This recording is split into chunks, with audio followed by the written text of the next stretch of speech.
Hello and welcome to Trinity Grace Podcast, a podcast for the edification of believers through the recovery of confessional Christianity.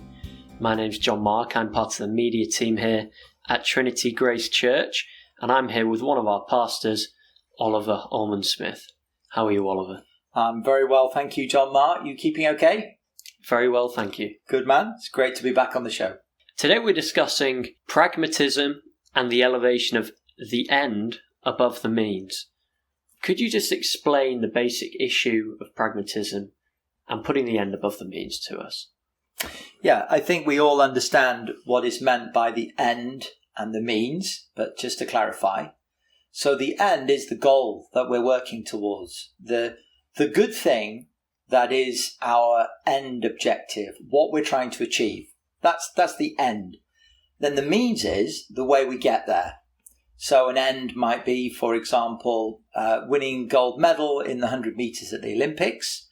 And the means to attaining that end might be becoming a clone of Usain Bolt and training every day for 4 years, etc., etc. We see the end is getting the gold medal, and the means is doing these things that I believe will get me to that end.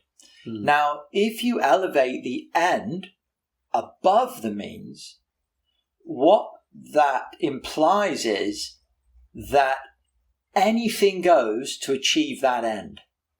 That the end becomes everything and the means becomes subjected to that end.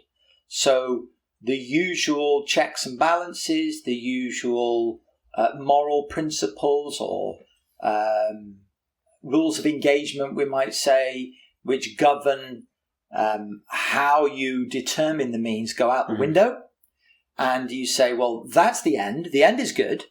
So any means are justified in reaching that end. That's the ultimate extreme of the end justifies the means, I suppose is the phrase. We're talking here about something a little bit less extreme, which is because this end is so important, we're not going to be quite so fastidious about the means. We're willing to cut some corners and make some adjustments here and there because the end is so important.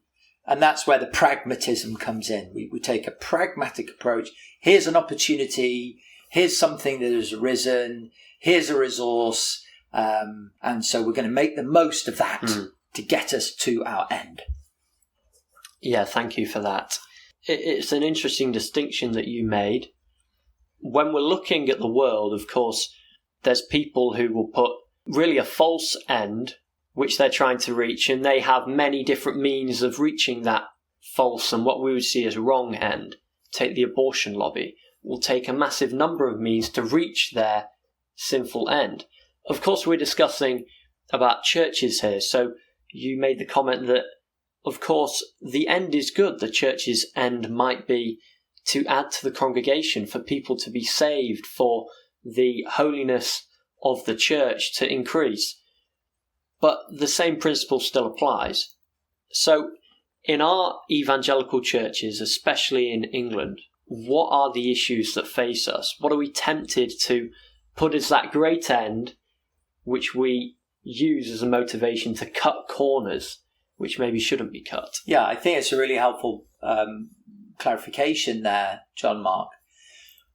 With two issues here then.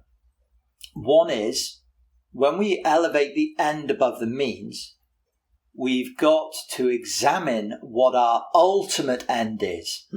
See, because really, a lot of ends are merely parts of the means to a greater end.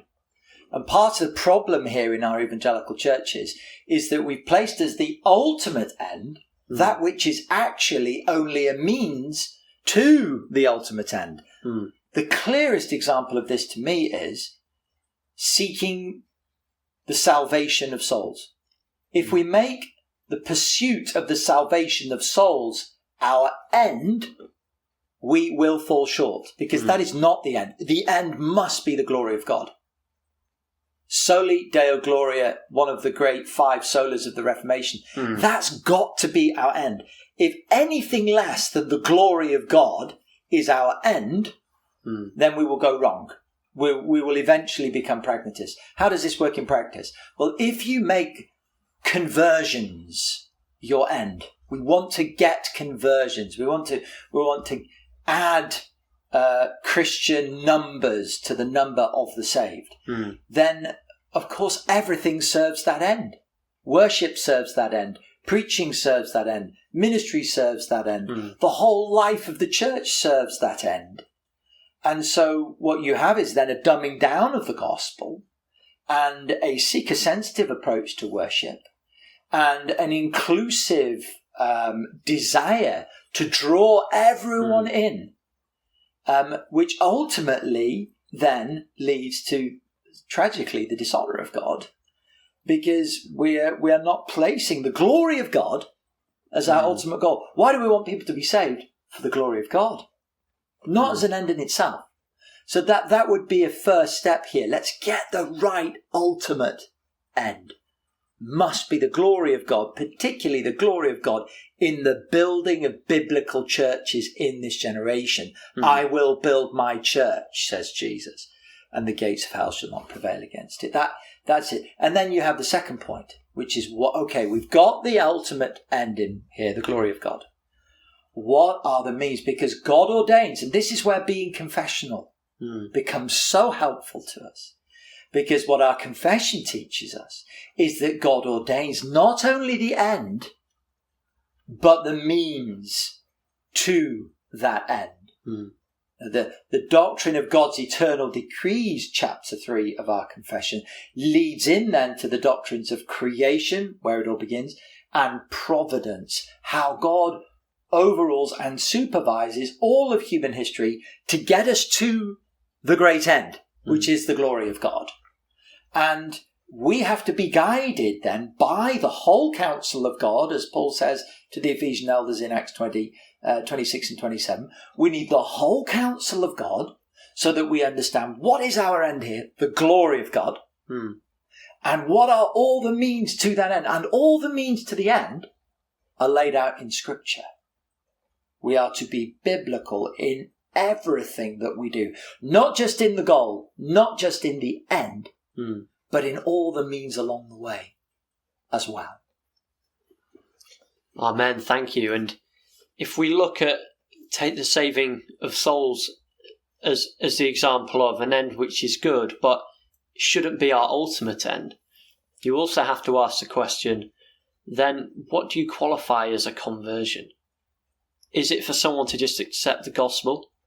Because then God's going to be dishonoured in there being many people who've, quotes, accepted the gospel, but aren't born again. And they're not committed to a local church. And there's no real evidence, which we see in the Bible, of their true salvation. So we really need to consider how we can reach the true end. And looking at our recent situation, maybe in this COVID lockdown, and with the cultural and social issues that we're facing at the moment, how is this maybe creeping into churches, and how can we tackle putting the end above the means in these recent examples? Yeah, thank you. We definitely want to come to that, as you've said. But I do want to back up a little, because some things just come to mind which I think is really important. Another example of this getting the end right. And if we don't get the end right, then the means will go all wrong. I think this applies so much in Christian families too.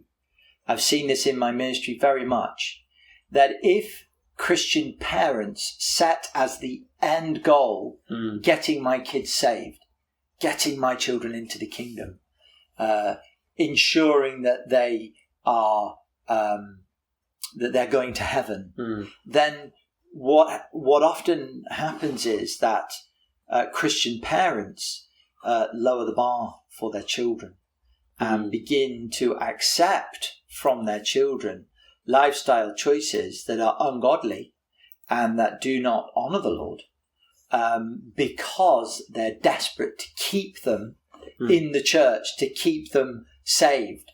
Well, we can compromise on this and we can compromise on that, even though it dishonours God, because by doing this, we're keeping them in the fold. We're keeping them in the group of the saved.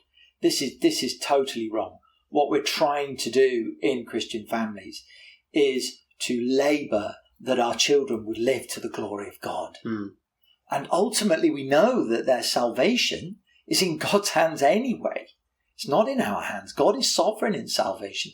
So let us set as our objective in our families the glory of God, that our children should live to the glory of God. And then the means to that end will become clear from the scriptures as we seek to work them through. But coming to your question, what about recent times?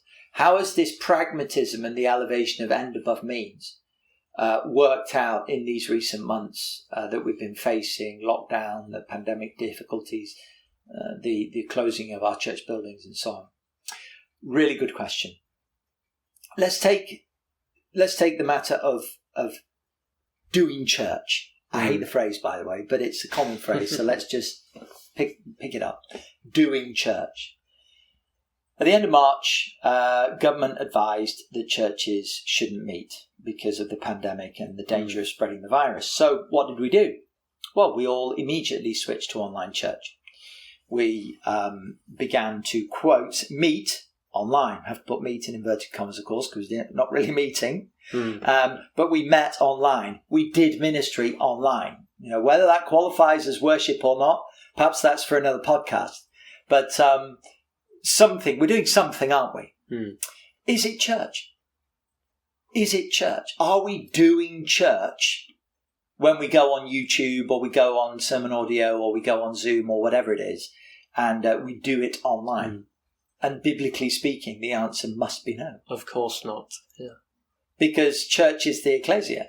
We are the called out ones, and we are the ones that gather together. Yeah, it's quite literally the assembly. It is quite literally, that's what the word means, the assembly.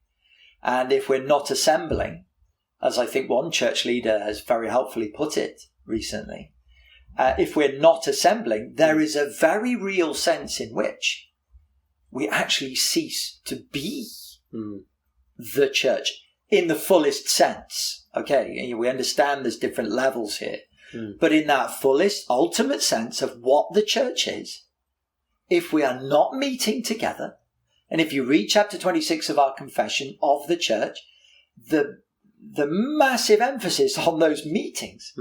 We meet together to worship. We meet together to hear the ministry. We meet together to learn the mind of Christ. We meet together to set aside leaders. If we're not meeting together, how can any of this happen biblically? It can't in a true biblical sense. So whatever we've been doing in these months, it's not just second best or third best or 56th best. It's just not doing church at all. But what we see in large swathes of evangelicalism is so much comfort with this. Not all, obviously, but in the case of many, so much comfort with this that church is all about resources. Church is all about ministry. Church is all about accessing teaching. Church is all about supporting one another through whatever means. And we can do all of this actually better online. And when you think of, rural churches with very, very limited resources that can't even do online ministry, well, do they still count as a church at all? It's been absolutely catastrophic. So we get to the end of lockdown, or at least the partial lifting of lockdown. And instead of evangelical churches rushing to open their doors as quickly as possible, meeting all the recommendations of government insofar as that's possible, instead of that happening, what do we have? We believe it's 70% of churches have not opened their doors, even when government says we can. I really do want to scream. What are we doing? This is elevation of end above means. This is pragmatism gone mad.